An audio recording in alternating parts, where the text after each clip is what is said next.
Tudo bem com você? Que bom que você está mais uma vez conosco aqui. Você separou um tempo aí com a sua família, na sua casa, para estudar conosco. Mais um tema da lição da Escola Sabatina. Muito obrigado, porque você já está conosco há 9 semanas. Exatamente, essa é a 9ª semana. E iniciamos aqui um novo estudo da lição do livro de Isaías. Que Deus abençoe você agora, quando você for partilhar a palavra de Deus conosco, for estudar também durante essa semana. E que você tenha, durante essa semana, ao estudar o tema de Isaías, mais crescimento na palavra de Deus e mais proximidade com o próprio Deus. Antes de nós entrarmos no tema, eu não posso esquecer de lembrar você de ativar as notificações para que você nunca perca o momento em que o vídeo vai ao ar. Então siga as nossas redes sociais, as redes sociais aqui da igreja do UNASP, Engenheiro Coelho, também as redes sociais do canal Adventistas Brasil, que nós estamos nessa parceria da lição da Escola Sabatina esse trimestre. Também comente como você já tem feito em todas as lições, coloque suas dúvidas, suas sugestões, enfim, converse conosco, interaja conosco. Se está assistindo no YouTube, no Facebook, não importa. O importante para nós é saber que você está sendo beneficiado, está gostando da temática e os conteúdos estão realmente abençoando sua vida. E para esta semana, este novo tema, que é o tema de número 9, Servir e Salvar, eu tenho 2 convidados aqui que já são conhecidos de vocês. Um é bem conhecido e o outro é muito conhecido de vocês, né? E eu vou começar aqui com aquele que é muito conhecido de vocês, que é o pastor Hernani Júnior, que apresentava este programa anteriormente aqui, o programa Lições da Escola Sabatina da Igreja do UNASP. E o pastor Hernani Júnior, de forma, viu, pastor Dornelles, até passando uma responsabilidade, me passou esse bastão.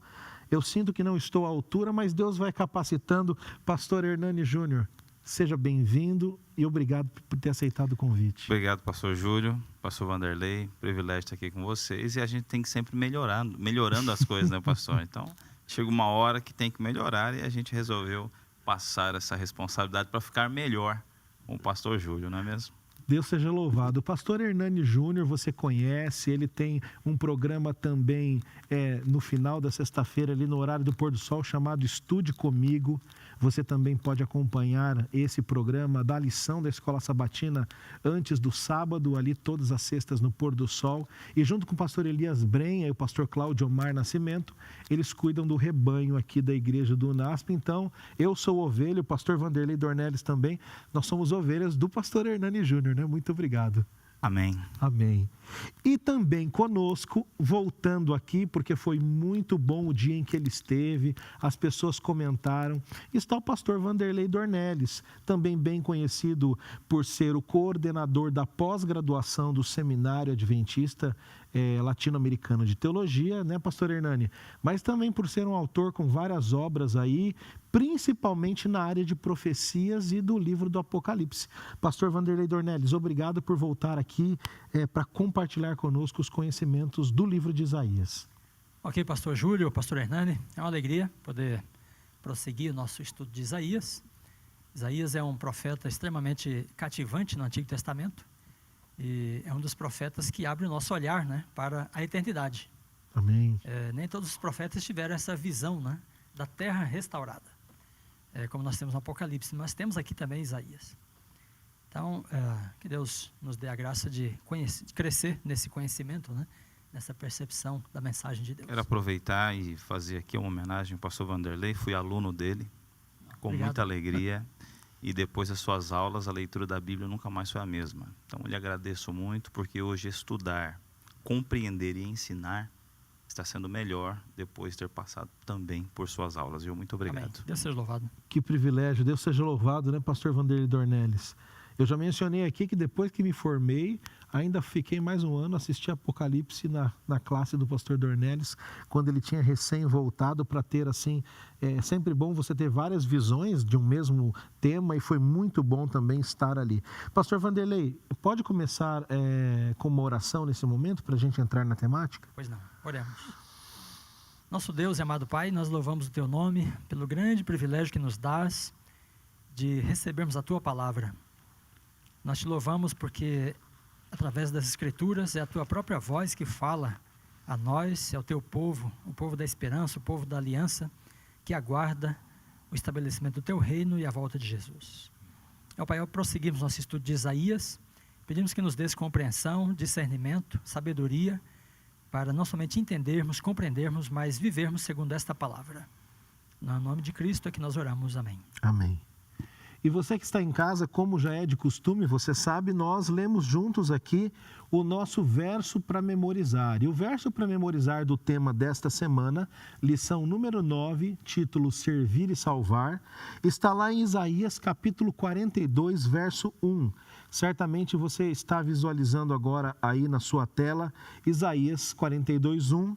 Leia comigo, acompanhe na sua Bíblia, diz assim: Eis aqui o meu servo, a quem eu sustento, o meu escolhido, em quem a minha alma se agrada. Pus sobre ele o meu espírito e ele promulgará o direito para os gentios.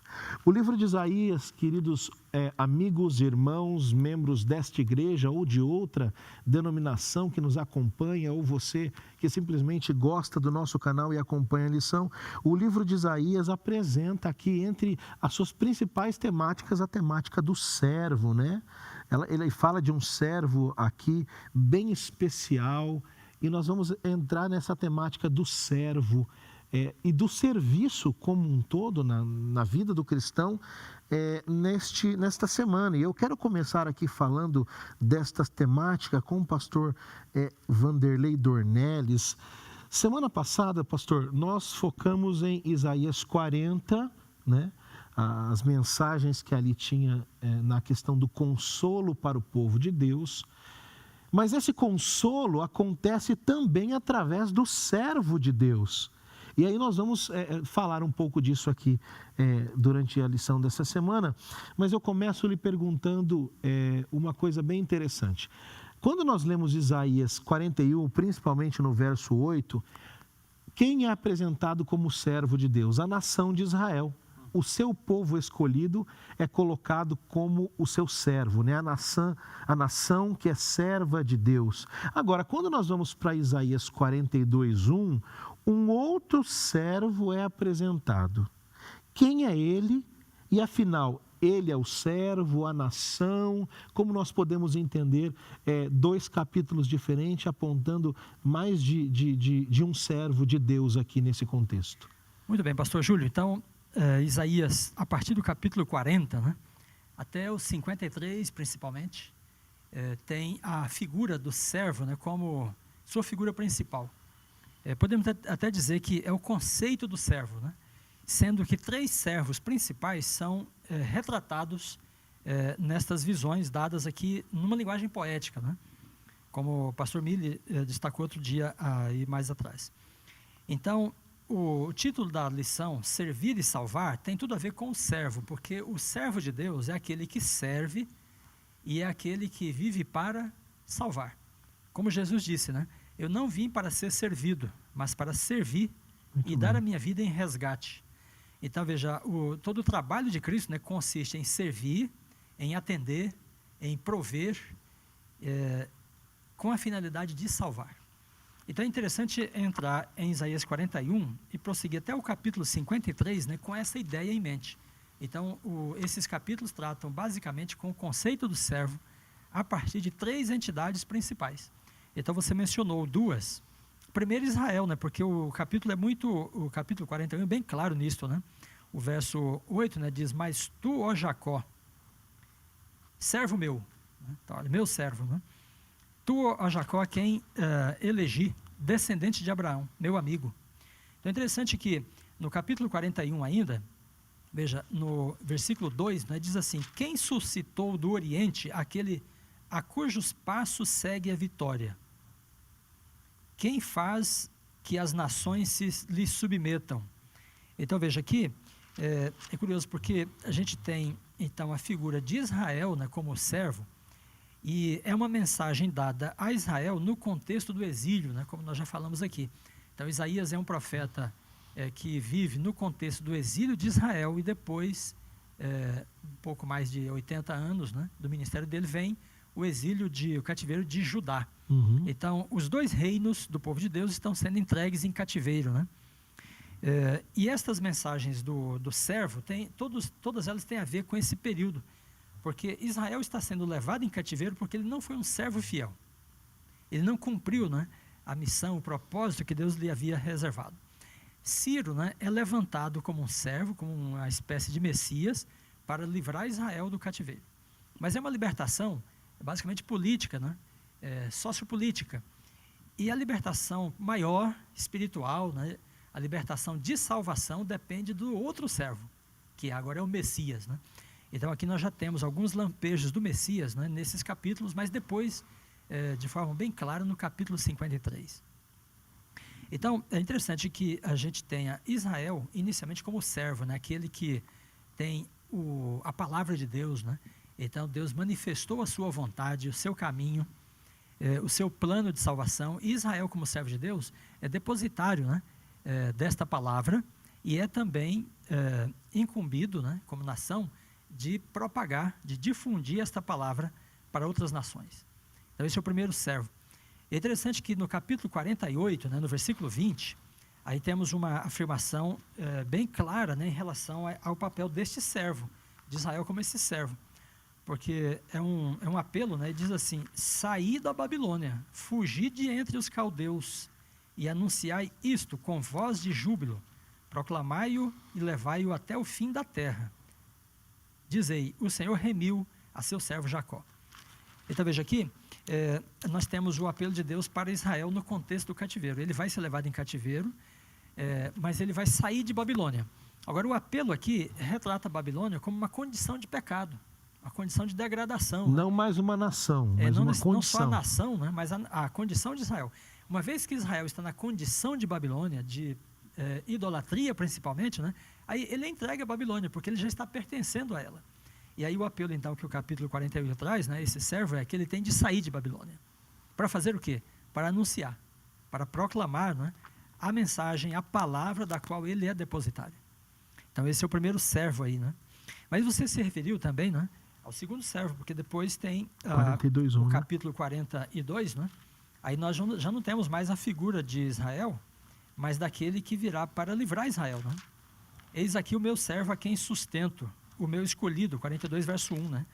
Em quem a minha alma se compraz. Coloquei sobre ele o meu espírito, e ele promulgará o direito para os gentios. Então veja aqui, é interessante perceber esta expectativa, né, que Deus tem acerca do líder político, sabe? Do líder da nação ou das nações, né? Uhum. Porque Nabucodonosor exerce esse papel, né? E Deus fala com ele, sabe, através de Daniel, né? Tentando fazer com que Nabucodonosor também promulgasse o direito, né? Também recebesse o espírito, sabe? E aí Daniel fala para ele: olha, o Deus dos céus é que deu esse sonho para você, né? Você é a cabeça de ouro. Mas aquilo não entra muito bem na cabeça de Nabucodonosor, e Israel permanece servo de Babilônia, até Ciro se levantar. E aí Ciro então vem e promulga a justiça, o juízo, né? E ele tem a unção do Espírito de Deus. Então, não é curioso perceber que Deus tem uma expectativa acerca do presidente desse país, né? Do Brasil, sabe? Do presidente dos Estados Unidos, dos líderes da humanidade, né? Eles foram colocados aí, foram permitidos, né, para promulgar a justiça. Perfeito. Para fazer justiça. E quando eles fracassam nesse papel, eles contraem uma grande dívida diante de Deus. Então, a Babilônia depois é entregue, né, nas mãos de Ciro. E Ciro é um rei ungido. Olha só. E ele conhece a Deus, através de Daniel, inclusive, através das profecias de Isaías. Ele viu que o nome dele estava anunciado já antes de ele nascer. Só 150 anos antes, né, pastor? 150 anos antes. Então, veja que coisa espetacular, né? O profeta, que viveu aí pelo ano 735 até 680, mais ou menos, foi o ministério dele, né, uns 40, 60 anos aí. Então, ele deu o nome do líder do império que iria libertar o povo de Israel, Ciro, né?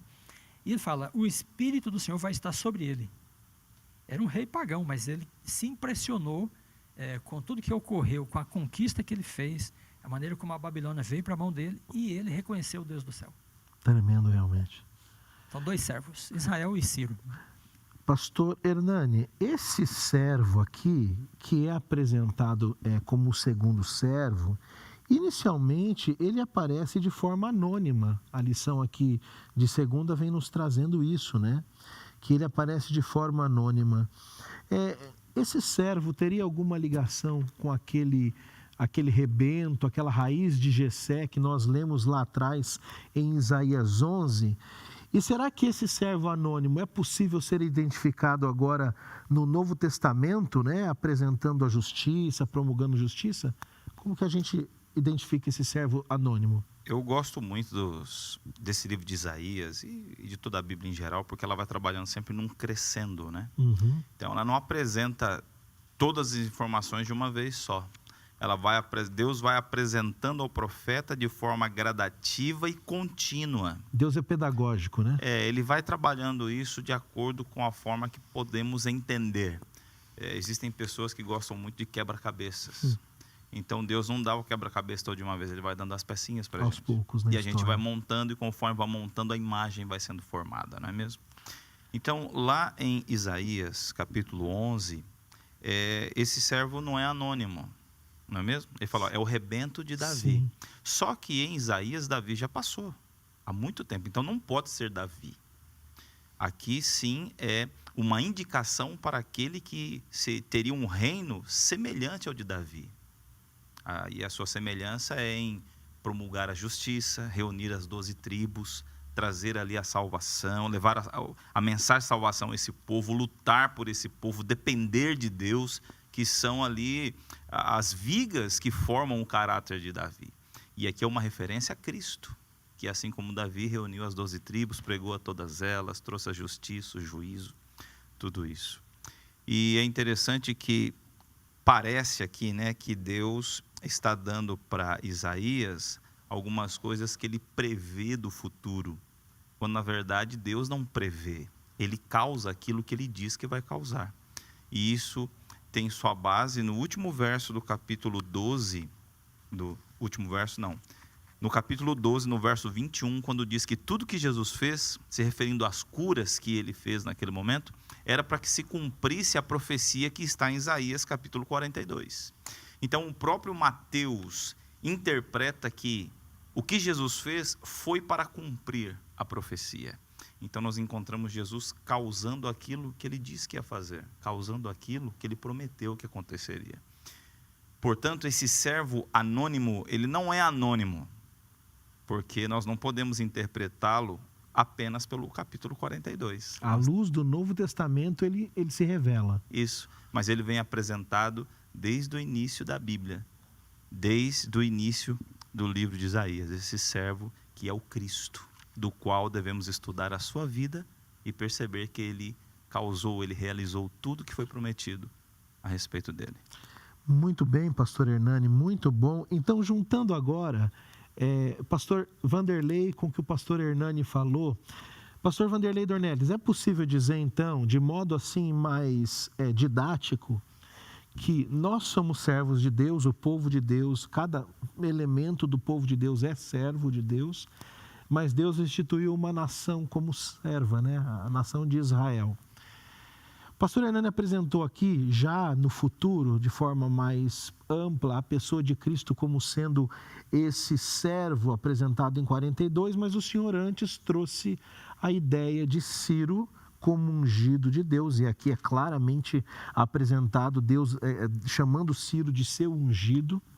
Então, é possível dizer que este segundo servo, que é inicialmente apresentado como sendo Ciro, ele tipifica o servo maior, que é a pessoa de Cristo? Ou seja, nós temos um Messias aqui persa, é isso que a lição vem falando. Como que a gente casa essa ideia de Ciro como ungido de Deus, como servo de Deus, mas tipificando a Cristo em algum aspecto? É possível fazer essa relação? Sim, perfeitamente, pastor Júlio, porque, como eu disse, né, Deus tem uma expectativa acerca da pessoa que exerce, né, o poder. E a expectativa é que ele cumpra o seu dever como servo de Deus. Isso ao longo de toda a história, De toda no a história, passado, né? e hoje também. Veja que Paulo diz que é Deus quem estabelece as autoridades. Romanos 13.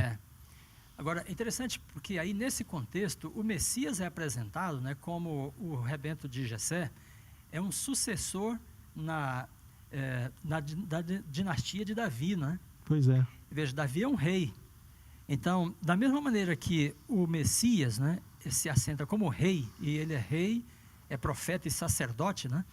Então, os reis podem também exercer um papel que contribua para a libertação, para a salvação, para a promulgação da justiça, né? Quando eles agem assim, eles cumprem o papel deles e permitem as pessoas visualizarem o reinado do Messias. E veja, no caso, vamos pensar, no caso do Egito, né, quando José foi para o Egito, José se tornou governador do Egito. Aí o Egito foi esclarecido acerca dos acontecimentos futuros, pelo sonho, né?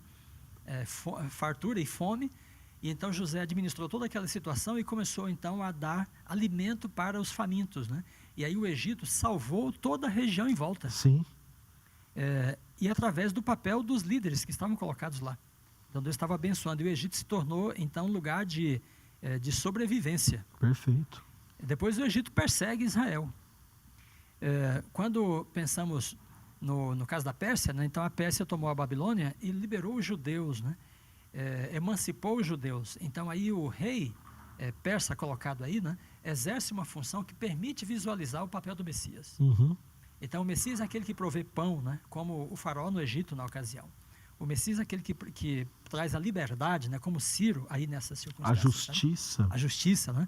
Então quando Salomão exerceu os primeiros anos do seu reinado, e ele era justo, era sábio, né? Então as pessoas podiam visualizar na pessoa dele o reinado do Messias, porque ali estava vamos dizer assim, uma antecipação da qualidade do reinado do Messias, né? Então é possível ver Ciro a partir dessa perspectiva exatamente por causa desta ideia, né? Então Deus tem uma expectativa acerca do líder, e as pessoas podem ver a Cristo através do líder, né? E Ciro é apresentado aqui dessa forma, né? Veja, é dado o nome dele, no capítulo 44, né, verso 28. Digo de Ciro, ele é meu pastor, e cumprirá tudo o que me apraz. Depois do capítulo 45, verso 1, assim diz o Senhor ao seu ungido, a Ciro, a quem tomo pela mão direita. Veja, tomar pela mão direita, né, é uma expressão bem típica na Bíblia, de dar segurança, de conduzir, né? E aí vem aquela questão, né, da divisão do profeta Isaías em dois volumes, que é uma coisa que nós não entendemos dessa forma. Porque quando, a partir do capítulo 41, aí começa uma outra ênfase, né, Isaías, e vem o nome de Ciro, 150 anos antes de Ciro existir, aí as pessoas chegam aqui e dizem, mas essa parte de Isaías deve ter sido escrita depois de Ciro. E aí a pessoa disse que era parte do livro de Isaías para parecer uma profecia. Eles chamam de Deutero-Isaías, né, pastor? O chamado Deutero-Isaías. O segundo, né? Isaías, né? No entanto, né, você pega a Septuaginta, a tradução para o grego, né, do 2º século antes de Cristo, ela não dá nenhuma margem para essa interpretação de que há dois autores aqui, né?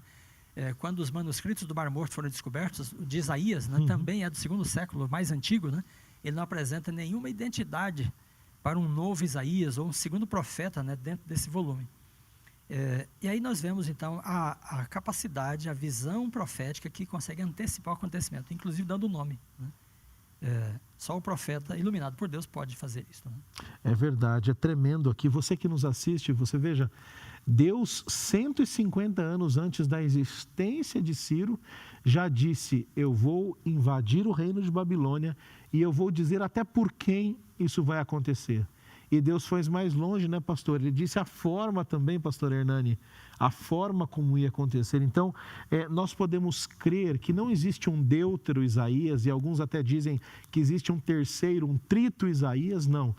A partir de descobertas da arqueologia e de estudos da própria palavra de Deus, você pode ter a crença de que existe apenas um autor para este livro, que é o próprio Isaías. Deixa eu só complementar um pastor ponto breve, Daniel, pastor Júlio. Por favor. Veja, esse paralelismo entre Ciro e o Messias, né, aqui em Isaías 44 e 45, pode ser estabelecido em 3 pontos principais.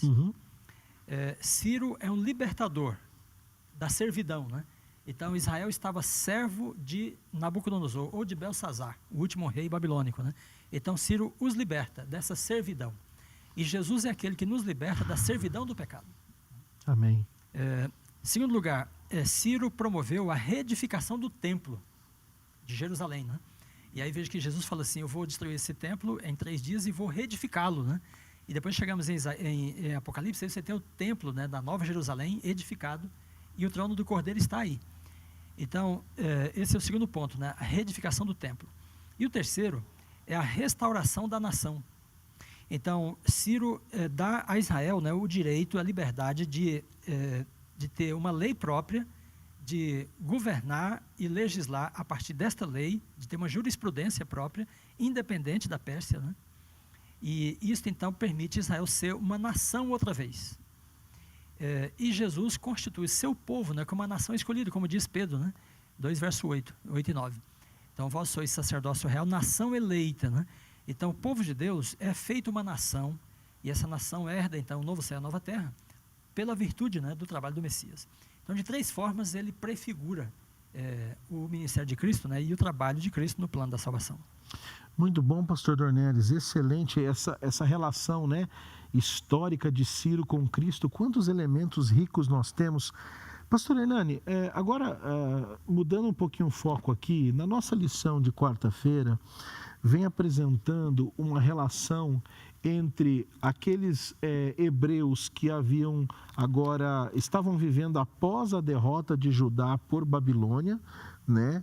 E eles, é dito aqui que eles se apegavam a uma promessa de Levítico. Lá no capítulo 26, versos 40 a 45, havia aqui uma esperança que mantinha o coração daqueles hebreus, a chama da esperança acesa. Se você me permite, lendo aqui, por exemplo, Levítico 26, 40, diz assim: mas se confessarem a sua iniquidade, a iniquidade dos seus pais, na infidelidade que cometeram contra mim, como também confessarem que andaram contrariamente para comigo, e aí ele vem fazendo uma série de promessas, ou seja, aqui havia promessas que seriam dadas a eles se eles confessassem os seus pecados, mas os pecados também daqueles que antecederam a eles, né? A pergunta é, aqui dentro desse contexto, como que essa esperança de libertação, de consolo, como nós já falamos na lição da semana passada, ela pode ser aplicada à nossa vida hoje? Que princípios espirituais nós podemos tirar daqui?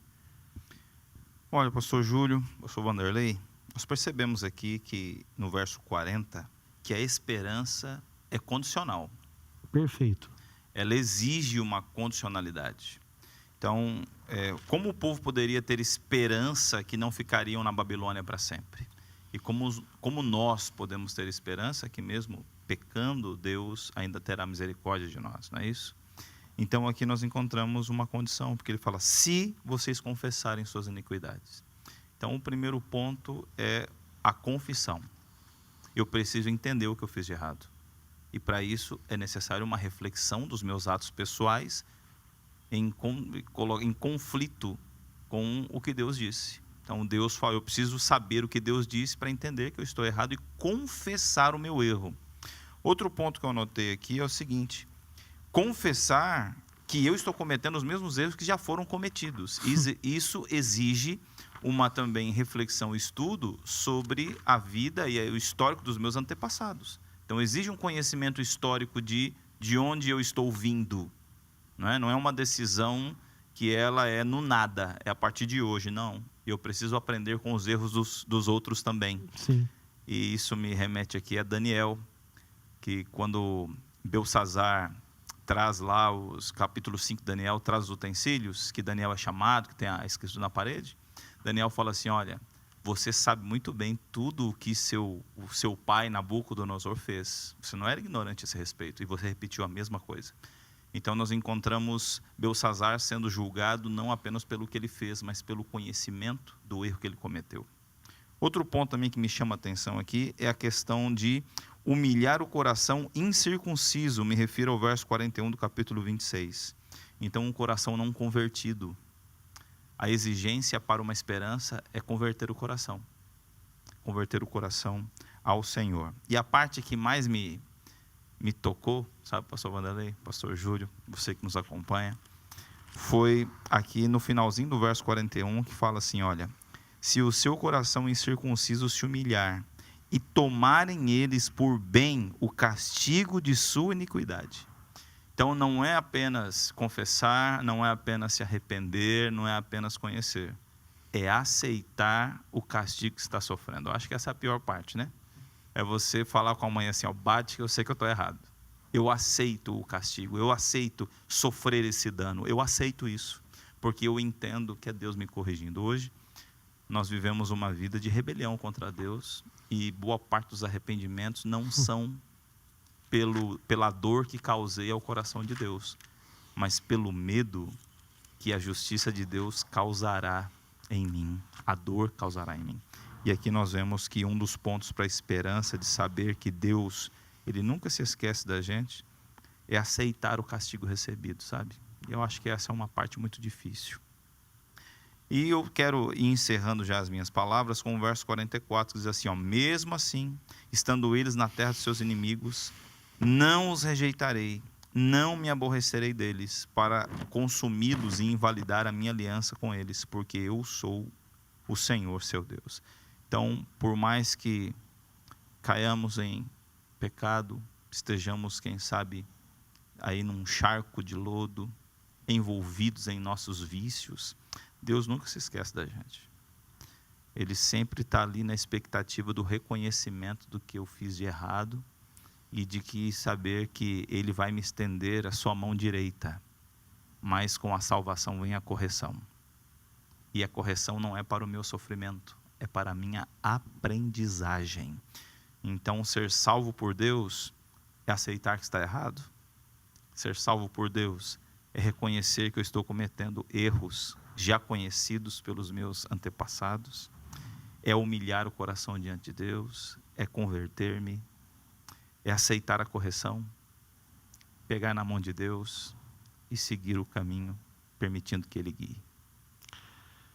Você que está nos ouvindo agora, mediante o que foi dito aqui pelo pastor Dornelles e o pastor Hernani, nós podemos perfeitamente entender que quando Ciro é levantado como um tipo de Cristo, como Messias, por Deus para livrar o seu povo de Babilônia, ele agora está sendo apresentado como um tipo de Cristo que no futuro nos livrará de nossos pecados. Mas Deus não quer somente, como o pastor Hernani falou, nos livrar no futuro de nossos pecados ou da presença do pecado. Deus quer hoje, em nossos dias, que nós convertamos o coração a Ele. Como diz um professor que já esteve aqui conosco em uma sala de aula, Deus nos salva com sua graça, mas não quer que nós continuemos vivendo na desgraça. Portanto, ser salvo por Deus é ter sim uma vida plena na eternidade com Cristo, mas também é ter uma vida melhor hoje, é converter o coração a Ele hoje, é reconhecer os nossos erros hoje. E pastor Hernani, você disse algo que é muito interessante. Eu lembrei de um ditado, pastor Dornelles, que diz assim: aprenda com os erros dos outros, porque você nunca terá tempo de cometer todos os erros. E aí o pastor Hernani trouxe isso à tona, mas é impressionante, pastor Hernani, como nós, como cristãos, parece que quanto mais conhecemos da Bíblia, mais erros que já foram cometidos no passado, nós cometemos hoje. Por exemplo, o povo de Israel no deserto não tinham exemplos negativos como nós temos a eles hoje. E nós nos rebelamos contra Deus da mesma forma, não é? Portanto, isso é o ponto que você tocou, é muito importante. Pastor Júlio, bem rapidamente. Fique à vontade, temos tempo. Eu estou fazendo, essa é a minha percepção. Infelizmente, hoje nós estudamos muito mais a Bíblia para ensinar do que para aprender. É verdade. E com isso, nós não refletimos sobre a nossa vida para estudar. Nós refletimos sobre a vida alheia para estudar. E isso tem levado muitas pessoas a ter uma fé fria e em seu coração tem um tribunal ao invés de um hospital. E acabamos não entendendo. Porque nós estamos sempre olhando para os erros do outro para estudar. O motivador é o que estão fazendo de errado. Eu hoje escutei muitas pessoas chegando e falando, pastor, a igreja, pastor, o fulano... Não importa o que está acontecendo com a igreja ou com a vida do outro. O que importa é o que está acontecendo na minha vida. Eu preciso estudar a Bíblia para eu aprender, para eu ter comunhão, e não para apenas ensinar, julgar, pregar e dar lições na vida do outro. Pastor Hernando, você destacou um ponto importantíssimo, né? Estudamos a Bíblia para ensinar, não para aprender. Agora, é possível ensinar sem aprender primeiro? Será que é possível? E a gente pode até tentar fazer isso, e pode até fazer teoricamente, né? Mas a palavra de Deus não é uma teoria, né? Ela tem de ser experimentada, vivida, né? É verdade. Então, Jesus fala, antes de você tirar a trave, o Cisco. argueiro no olho do teu próximo, né? O cisco, tira a trave do teu olho, né? Então, primeiro nós temos de buscar para nós, aplicar para a nossa própria vida e aprender nós mesmos, né? Para depois a gente pensar em ensinar através do testemunho, né? Vejo, pastor Vanderlei, que nós compartilhamos muito mais de um conhecimento do que ensinamos a Escritura, né? Compartilhar do conhecimento estudado se torna muito mais coerente do que simplesmente ensinar uma profecia. Isso, Às vezes eu até chego a pensar, pastor Júlio, né, pastor Hernani, que nós sabemos muito mais do que precisamos. Sabe, o mundo está cheio de saber, né? Cheio de dados, de informação, né? Nós temos muito mais informação do que precisamos. Agora, o que precisamos? Fazer o uso apropriado daquilo que sabemos. E se a pessoa sabe pouco, mas aplica bem esse pouco, né? Isso é suficiente para ela. Então, nós estávamos conversando com uns professores esta semana, né, pensando sobre essa questão de universidade, pesquisa, né, publicação. Olha, o mundo está abarrotado de conhecimento, de livros, né? Nunca teve tanto livro, tanta publicação, né, tanta pesquisa, tanta descoberta, sabe? E as pessoas estão ainda assim padecendo. é verdade. Porque elas não estão experimentando o conhecimento de forma prática, né, para benefício delas. É o médico que fuma, né? Veja, o conhecimento dele acerca da saúde não o levou a viver melhor. É verdade. E bebe, né? O professor que não aprende, estuda só para ensinar, mas ele próprio não aprende. Então veja a contradição, né? Então nós temos de lidar com o conhecimento, né? Como a Bíblia ensina para nós, é um conhecimento experimental, é prático, né? É para afetar a nossa vida, dentro de casa, na maneira de comer, de se alimentar, de se vestir, de trabalhar, né? De nos relacionarmos. Então esse é o propósito da palavra de Deus, ensinar o leitor dessa palavra a viver melhor, né? E uma vez que ele vive assim, aí ele pode transmitir, pode ensinar pelo seu testemunho, né? Pelo seu exemplo a outros. Eu posso dar só um recadinho, Claro, pessoal? pastor, fique à vontade. Quero falar para você, meu querido amigo, que de repente é um líder de uma igreja menor, quem sabe que essa igreja aqui do NASP, e está acostumado a ir pregar levando a Bíblia, os livros de Ellen White, levando o manual da igreja, e ali no púlpito acha que é o juiz a julgar os atos da igreja, porque está escrito assim, porque está escrito assado. Sabe, meu querido amigo, essa não é a melhor forma. A melhor forma não é mostrar o conhecimento que você tem. A melhor forma é praticar o conhecimento e compartilhar com as pessoas das bênçãos que Deus tem registrado na sua palavra. Então não use o púlpito da sua igreja para mostrar que você sabe, ou mesmo para acusar as pessoas. Nós temos que acusar o pecado e não os pecadores. Nós precisamos ensinar, compartilhar o que estamos aprendendo, mais do que querer demonstrar que sabemos, quando a nossa vida mostra que a prática não é real em nós. E como é que você vai compartilhar uma coisa que não serve nem para você? Então, pense nisso.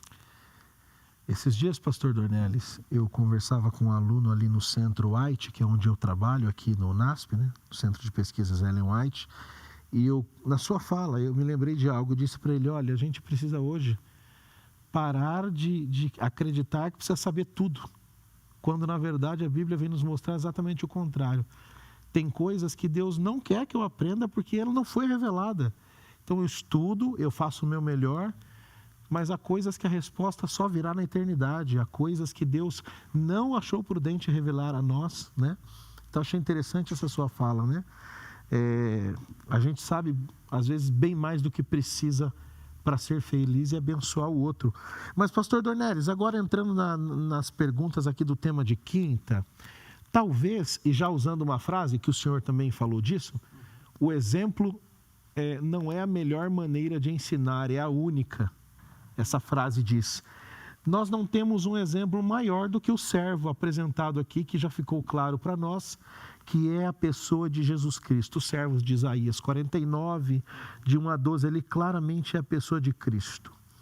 Minha pergunta para o senhor é: se o servo aqui é o próprio Messias, por que Deus o chama de Israel, lá em 49, 3, e no capítulo 49, versos 4 e 7, um novo elemento é apresentado? Que elemento é esse?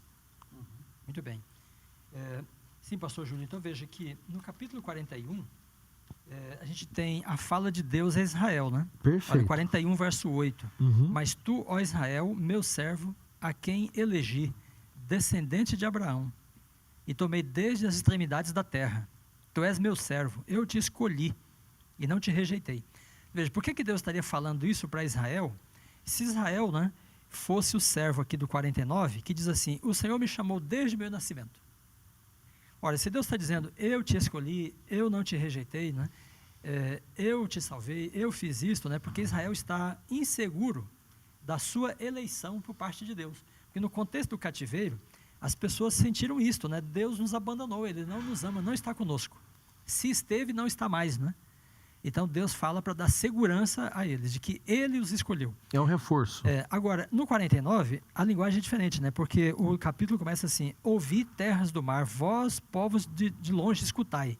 O Senhor me chamou desde o meu nascimento. Então aqui agora tem um personagem, e aí o profeta escreve colocando a palavra na boca do personagem, né? E o personagem está dizendo que o Senhor o escolheu. Então, Israel está duvidando que é escolhido de Deus. Esse que fala aqui, portanto, não é Israel, que sabe que Deus o escolheu. E aí o verso 3 diz: um contraste bem claro, é verdade. Tu és o meu servo, és Israel, por isso e por quem eu hei de ser glorificado. Veja, então, enquanto Israel está em idolatria, o povo de Israel, este servo aqui, que é Israel também, glorifica a Deus. Então, são duas entidades diferentes, né? Porém chamados do mesmo nome. Porque, então, esse servo, né, que fará tudo que apraz a Deus, será glorificado, né? Deus será glorificado nele. O verso 5 diz: para que torne a trazer Jacó e para remir Israel. Veja, agora Israel vai remir Israel. Então, este Israel aqui é outro, né? O servo, colocado aqui, esse servo que glorifica a Deus, que sabe que foi escolhido, né? Que está seguro da sua eleição, da sua missão, esse que cumpre tudo que apraz a Deus, né? E que vai remir Israel, é alguém que também luta com Deus, por isso é chamado de Israel. Então é interessante que aqui ele diz: tu és meu servo, és Israel. Ele não diz, é o próprio povo de Israel, né? Perfeito. Ele diz, és Israel. Aí vem o conceito de Israel, né? Como Jacó. Jacó é Jacó, mas ele se torna Israel, ou seja, ele assume, né, um perfil, uma identidade a partir de uma experiência que ele tem. Ele é aquele que luta com Deus e prevalece. Perfeito. Veja, amigo, amiga, que a Bíblia não está dizendo que Jacó luta contra Deus e prevalece, mas que ele luta com Deus e com Deus prevalece, né? Contra o pecado, contra os opositores, né? Contra as tentações, né? E aí o Messias, né, Jesus, está claramente colocado aqui, porque a gente pode se lembrar, por exemplo, do Getsemane, né, em que ele luta, né, ferrenhamente com Deus e prevalece, né? É um momento difícil, duro. Ele luta com Deus ao longo do seu ministério, mas especialmente no jardim do Getsemane, né? É verdade. Em que a angústia está sobre o coração dele, mas ele permanece, né? Então a experiência de Jacó no Val do Jaboque, né, ilustra muito bem a experiência de Cristo no Getsemane. São duas lutas, duas batalhas, né, em que o servo de Deus luta com Deus e por causa de Deus permanece. E daí não resta dúvida da identidade do Messias no capítulo 49, né, porque diz assim, que os reis vão reconhecê-lo, né? 49, verso 7, os reis o verão e os príncipes se levantarão e eles te adorarão. Ou seja, os reis e os príncipes vão se inclinar diante do Messias, daquele que luta com Deus e prevalece. Agora veja, pastor Júlio e pastor Hernani, né? Quando o povo de Deus, né, também luta com Deus e prevalece, e cumpre toda a vontade de Deus, os reis também vão se inclinar perante eles. Vê, não é isso que acontece com José no Egito? Perfeito. E o rei diz, olha, tem pessoa melhor do que esta, né? E aí depois o Nabucodonosor, Daniel, né? Ele vai e diz, me diga o que Deus está dizendo, né? E ele exalta Daniel. Depois o próprio Belsazar também reconhece Daniel. Então, o Messias é a pessoa, né? É a personalidade, a figura que faz toda a vontade de Deus, que luta com Deus e prevalece. Mas o próprio povo de Deus também pode ter um pouco dessa experiência. E se nós, né, contra as dificuldades, as provações, a enfermidade, né, também lutamos com Deus, a gente pode prevalecer e as pessoas vão reconhecer. Mesmo os príncipes e os reis poderão reconhecer e louvar os servos de Deus, que como Jesus, né, cumpre toda a vontade dele. Pastor Dornelles, o senhor colocou algo bem interessante no começo da sua fala, quando o senhor colocou que aqui nesse bloco novo de 40 até 53, vem falando desse servo, né? E nós temos o famoso texto conhecido como o texto do servo sofredor. É interessante que esse servo, que é o Messias, que é Cristo, ele também enfrenta lutas, ele também enfrenta dificuldades, ao ponto de ser chamado de sofredor, e ele vence. Ou seja, nós hoje também não temos desculpas para não lutar com Deus, como o senhor disse, e não buscar essa vitória, né? Nós sabemos que o contexto é um pouco diferente, estamos num contexto de pecado, Jesus nunca pecou, apesar de ter vindo ao mundo com 4.000 anos de pecado, mas ele é o nosso exemplo, não é verdade? Nós aqui, pastor Júlio, nós três, né, e todos os nossos amigos que estão conosco, nos assistindo, temos muito a aprender com a fé de Israel. Uhum. Veja, vamos lembrar os 3 rapazes em Babilônia, né? Eles estavam lá sob uma opressão. E aí vem o decreto de morte. Se vocês não adorarem a imagem, serão lançados na fornalha ardente, né? Eles dizem assim, olha, nós servimos a Deus e se Ele quiser, Ele nos livra. Aí eles dizem, mas se Ele decidir não nos livrar, nem assim nós vamos contrariá-lo. Nem assim vamos adorar a imagem. Mesmo assim vamos continuar com Ele, né? Veja, aí está a fé do israelita, né? Do verdadeiro Israel. Ele não espera a boa condição para ser um servo fiel de Deus. Na opressão, ele permanece fiel e aceita esta opressão. Então, o Messias é o nosso exemplo máximo nisso, porque ele não merecia nada do que passou, mas ele é abnegado, né? Ele renuncia a si mesmo e aceita a situação de prova, né, sobre si, mesmo não merecendo. E nós hoje, eu falei nós 3 aqui, e você que está conosco, que nós não sabemos o que é sofrimento. Nós não sofremos. O mundo já sofreu muito mais do que no nosso tempo. O coronavírus, né, tem trazido sofrimento a muitas pessoas, mas há situações na história muito piores do que esta. E as pessoas estão lamentando, estão se descabelando, né, porque elas não sabem o que é sofrimento e não aceitam o sofrimento. Lembremos o de Jó. Né? Olha a situação de Jó, ele também não merecia. E aí, nesse ponto, ele prefigura o Messias. Ele sofre abnegadamente. E aí, com o sofrimento, ele aprende. E no sofrimento, ele luta com Deus e vence. Então, a gente tem de aprender nisto e ter força, né, diante da opressão, da perseguição, do sofrimento, da prova, né, e nessas circunstâncias, lutarmos com Deus, de forma abnegada. E aí venceremos, pela graça do Senhor. O pastor Dornelles comentou algo que eu achei muito legal. A nossa geração precisa aprender muito isso, sabe? Na fala dos 3 hebreus. Quando a dificuldade está sobre eles e eles não estão pedindo para Deus facilitar a vida deles. É interessante no diálogo que eles não citam assim, Senhor, faça alguma coisa. Não. Eles falam com Nabucodonosor, se Deus quiser, Ele livra. Se Ele não quiser, Ele não livra. E se Ele não quiser livrar, a gente não vai transgredir do mesmo jeito. É para o nosso amigo Daniel capítulo 3, né? Isso mesmo. Está essa narrativa toda. Então nós encontramos ali, eles não estão ali com medo do sofrimento, com medo da dor, pensando assim, o que Deus vai fazer para me livrar, para eu continuar fiel? Não. Eles estão falando assim, olha, não importa o que aconteça, eu vou continuar fiel. E hoje nós encontramos tanta gente vendendo sua fidelidade por uma doença. Eu conheci, infelizmente... Por causa de uma doença. Isso, por causa de uma doença, obrigado. Eu conheci um líder que no final da vida dele, ele saiu procurando cura em tudo quanto foi igreja.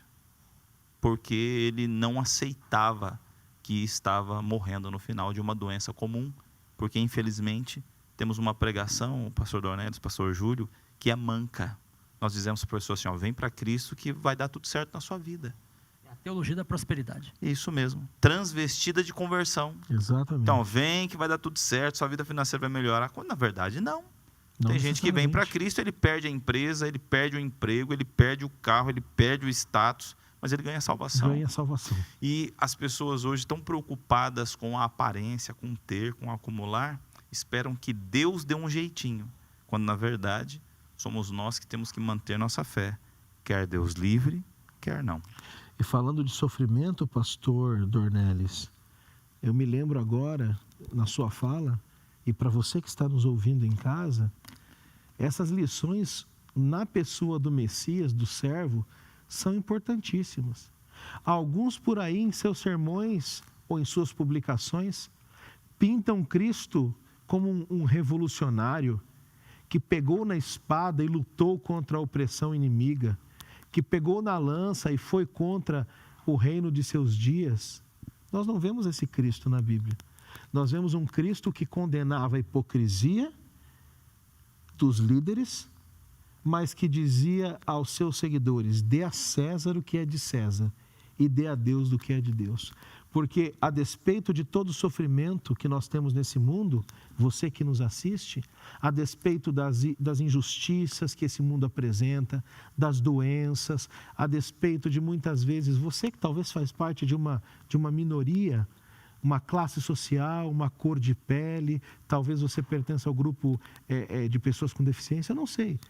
Nós olhamos para esse mundo e achamos que agora somos os revolucionários e Cristo fez assim e devemos nos rebelar. Não. A Bíblia promete a resolução de todos esses problemas quando? Quando esse Messias vier a terceira vez, não é? Vier de uma vez final a esse mundo. Muito bem, pastor Júlio. Então, vamos frisar bem esse ponto, talvez um ponto prático para a gente terminar o ensino desta semana, né? Veja, o capítulo 49, falando do servo sofredor, aí no verso 4 diz assim, eu mesmo disse. Então aí o próprio servo, né, reconhece que ele enfraquece, né, ele duvida. E diz, em vão tenho trabalhado, inútil e vãmente gastei as minhas forças. Porém depois ele fala assim, todavia, o meu direito está perante o Senhor e a minha recompensa é perante o meu Deus. Então, quando Jesus estava no Getsemane, ele poderia pensar, e o diabo tentou trazer isso à mente dele, né? Eles não merecem o seu sacrifício, né? Você vai fazer em vão. Mas Jesus olhou para frente, né, e viu a grande multidão de salvos que a sua morte alcançaria, né, redimiria. Então ele diz, a minha recompensa está perante o meu Deus. Então, a nossa recompensa, né, por servir a Deus, não é daqui na terra, não é reconhecimento das pessoas, dos seres humanos. É um reconhecimento, uma recompensa perante Deus. Se Ele quiser recompensar e glorificar você aqui nesta terra, Ele fará. Mas se Ele decidir não fazer isso, nem por isso você seja infiel. Então, veja, José é um exemplo para nós, ele sofre no Egito e depois Deus o exalta, né?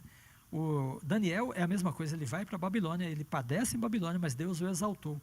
Mas também se Deus não o exaltasse, ele permaneceria fiel a si mesmo, porque ele não dependia da glória, né, para ser fiel. Então aprendamos com José, com os 3 rapazes em Babilônia, Daniel 3, né, com o próprio Daniel e depois com o próprio Messias, que a nossa vida pertence a Deus. E o momento de recompensar as ações também é de Deus. E o que ele fizer é o melhor. E pegando, eu gosto desses paralelos, sabe, pastor? E isso é culpa sua, porque o senhor me ensinou essas coisas, tá? José, ele foi humilhado e exaltado. Daniel, humilhado e exaltado. João Batista, não. João Batista foi decapitado. Aquele profeta que... Jesus disse, né? Sim. Mas ele não viu, não é isso? Não virou para ver, mas verá. Isso, mas vai e ver. O maior deles, segundo Cristo, né, dos que nasceram de mulher. Sim, mas ele não viu isso. Exatamente. Não foi visitado por Cristo quando estava preso. Jesus visitou muitos outros e ele não. Então, aos olhos próprios, ele não foi reconhecido pelo Cristo. Quando você pega também aquele profeta que Acabe mandou prender, ele falava a verdade, mas estava preso e morreu de fome, porque Acabe não voltou depois daquela batalha para poder livrá-lo. E Acabe disse que só era para soltá-lo quando ele voltasse. Morreu ali. Então, nem sempre seguir a Deus é sinônimo de vida boa nessa terra. E é importante, como é lido lá em Levíticos 26, aceitarmos a sina de Deus. Não é predestinação, mas é uma forma de Deus educar, porque talvez se ele fizesse o inverso, a pessoa exaltada se perderia. Muito bem. Pastor Hernani, pastor Júlio, nosso tempo está terminando, mas... Não, fique à vontade. Veja, pode é muito importante esse ponto trazer essas bênçãos a nós. pastor Hernani acabou de levantar, né? Porque muitos de nós, né, podemos ser servos de Deus, como a lição está ensinando, podemos sofrer e não viver o suficiente para ver a recompensa. Exatamente. Humanamente falando. Porque pela fé, nós visualizamos a recompensa. Veja, é isso que Hebreus 11, por exemplo, fala de Moisés, né? Então fala, pela fé, Hebreus 11, 23, né? Pela fé Moisés, apenas nascido, foi ocultado por seus pais, né?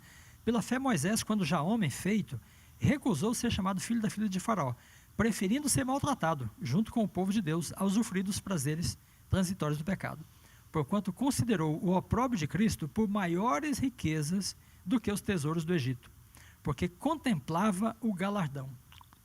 Veja, contemplava o galardão. De que forma? Ele não estava vendo, não. Ele contemplava pela fé.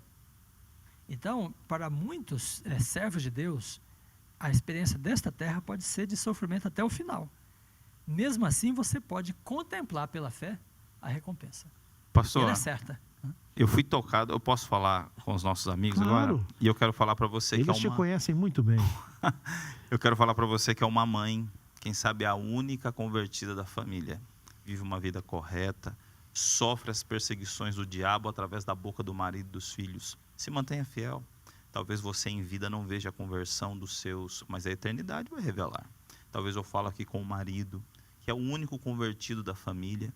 Talvez eu fale aqui com um filho, você que por meio do clube de aventureiros, bravadores, jovens, aceitou a Cristo, foi batizado, e é o único da sua família. Não deixe de perseverar, não deixe de orar, não deixe de crer que a sua vida, o seu comportamento, a sua submissão pode fazer mais do que muitas vezes a sua rebelião, a desistência da fé. Seja firme e com os olhos da fé, como o pastor Dornelis trouxe, veja a salvação da sua família. E Deus, pela sua misericórdia, se for da vontade dele, vai causar toda essa transformação. Amém. Pastor Hernani, pastor Dornelis, muito obrigado por terem vindo aqui. De modo até antecipado, vocês já falaram as palavras finais aqui, os que estão nos ouvindo. Eu creio que podemos encerrar com essas palavras motivadoras do pastor Hernani e do pastor Vanderlei e ter certeza de que ser servo de Cristo é a melhor escolha que nós podemos fazer aqui nessa terra. Eu queria pedir que Deus abençoasse muito a vida de vocês, o ministério do pastor Hernani aqui na igreja do UNASP, os sermões, as visitas, as atividades, e que Deus abençoasse o pastor Dornelis no seu ministério do ensino, na faculdade de teologia, na pós-graduação, na área da escrita, né, produzindo materiais. Que Deus realmente continue guiando vocês, e foi muito bom ter vocês conosco. O pastor Hernani voltará mais uma vez, estará conosco aqui. O pastor Dornelis participou a segunda vez conosco neste trimestre, mas já está convidado, eu sei que quer que ele participe também para o próximo trimestre, quando falaremos da aliança, viu, pastor? Vamos ajeitar na agenda aí. E eu queria pedir nesse momento que o pastor Hernani, então, fizesse uma oração final, abençoando nós que aqui discutimos esses temas, e quem está em casa, você que está nos ouvindo, para que Deus abençoe você também, para que você seja um servo fiel de Cristo. Amém? Pastor Hernani? Vamos orar. Bom Deus, ajuda-nos, Senhor, a não só saber, mas a praticar aquilo que hoje conversamos, que estudamos, não só nessa lição, mas também nas anteriores, nos trimestres anteriores, nas leituras anteriores. Ajuda-nos, Senhor, a não apenas querer saber para mostrar que sabe, mas ajuda-nos, Senhor, com o conhecimento e entendimento, praticar, mesmo que ninguém reconheça, as obras das Tuas mãos, a Tua palavra. Grande Deus, abençoe o ministério de cada um de nós, abençoe cada amigo que nos ouve, que nos assiste, e o ministério de cada sacerdote do lar. Abençoa cada filho Teu, abençoa, Senhor, cada um que é um convertido, de coração circuncidado, e deseja, Senhor, ter uma vida reta para contigo. Senhor, nos limpa das nossas impurezas e nos purifica, Senhor, dos nossos pecados. Ajuda-nos, nos livra, nos perdoa e nos salva. Em nome de Jesus. Amém. Amém. E para você que nos acompanhou até aqui, siga os nossos canais nas redes sociais, Adventistas Brasil, Igreja do NASP. Ative as notificações para você ficar sabendo dos vídeos quando eles vão ao ar. Comente, compartilhe o WhatsApp nas suas redes sociais, esse tema tão maravilhoso da Palavra de Deus do livro de Isaías. Nos vemos na próxima semana com mais um tema precioso e convidados especiais. Um abraço e até lá.